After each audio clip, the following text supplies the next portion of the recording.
तीन वृक्ष पितरों के तुल्य हैं। पहला पीपल, दूसरा बटवृक्ष, तीसरा बेलपत्र का वृक्ष। बेलपत्र का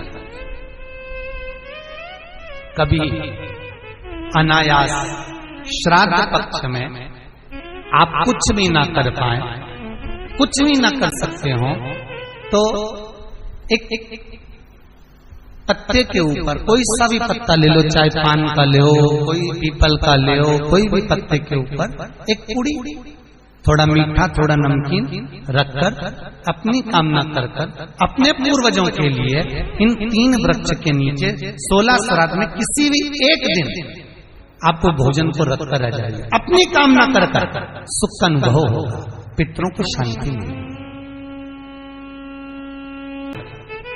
तीन वृक्ष पितरों के तुल्य हैं। तीन पक्षी पितरों के तुल्य हैं। कौवा, हंस और गरुड़।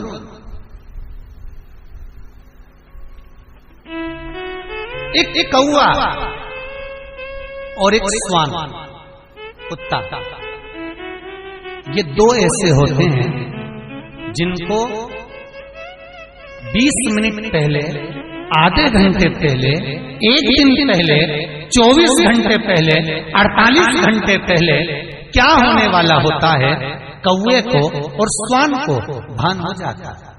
क्यों? क्योंकि ये यमलोक में जहां यमराज निवास करते हैं, श्वान और कौवा उस स्थान का भाग ग्रहण करते हैं और इनको ये ज्ञान पूर्व से यमराज से प्राप्त होता रहता है। पूर्वभान प्राप्त होता रहता है। एक कौवा, एक श्वान, कोई घटना घटने वाली होती है तो कुत्ता रोने लगता है, कोई घटना घटने वाली होती है तो कौवा आकर बैठ जाता है, कोई आ रहा है तो कौवा आएगा, कोई भाव सूचक है तो कौवा आकर बैठेगा। दरवाजे पर कैसे, उसका भी भान है, अटारी पर कौवा कहां बैठा है, दरवाजे पर कौवा कहां बैठा है, किस स्थान पर कौवा विराजमान है, उसका भी भाव हमारे शास्त्र में वर्णन। तीन पक्षी, तीन वृक्ष पितरों के तुल्य।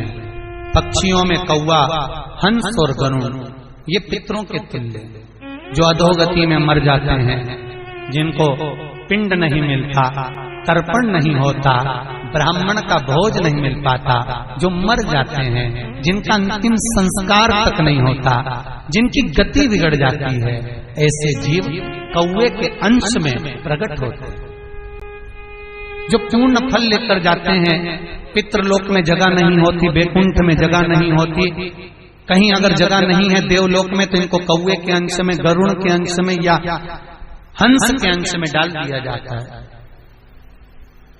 महाराज फिर अगला वर्णन किया, तीन पशु, कुत्ता, गाय और हाथी, ये पितरों के तुल्य हो।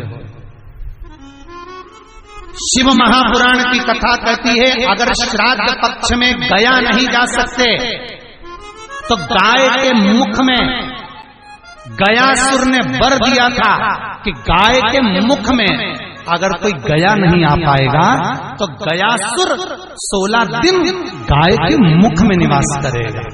और गाय के मुख में श्राद्ध के समय पर अगर कोई रोटी देगा, श्राद्ध के समय पर जो भाग देगा, उसको गया जी में पिंड करने का पुण्य फल प्राप्त होगा। ये गयासुर का वर गौ माता के लिए था। तो गाय के मुख में 16 दिन तक गया क्षेत्र का पिंड का भाग प्राप्त होगा। कुत्ता, गाय और हाथी। श्वान को रोटी क्यों देते हैं? क्योंकि श्वान पितरों को अपना भाग प्रदान कर देता है। श्वान रखता नहीं है, चुका देता। फिर 3 जलचर है महाराज जो पितरों के तुल्य हैं, मछली, कछुआ और नाग। पिंड जो बनाया जाता है वो पानी में दिया जाता है। मछली जिसको पाती है वो पितरों को प्राप्त होता है। कछुआ श्रावण के इस 16 श्राद्ध के अंतर्गत कछुआ यदि आपके दिए हुए भाग को पा लेता है तो वो जीव उसी समय पर तर जाता है। और महाराज नाग वो भी पितरों के तुल्य माना। इन 3 पितरों के क्रम का वर्णन किया गया है। भगवान शिव ओगड़दानी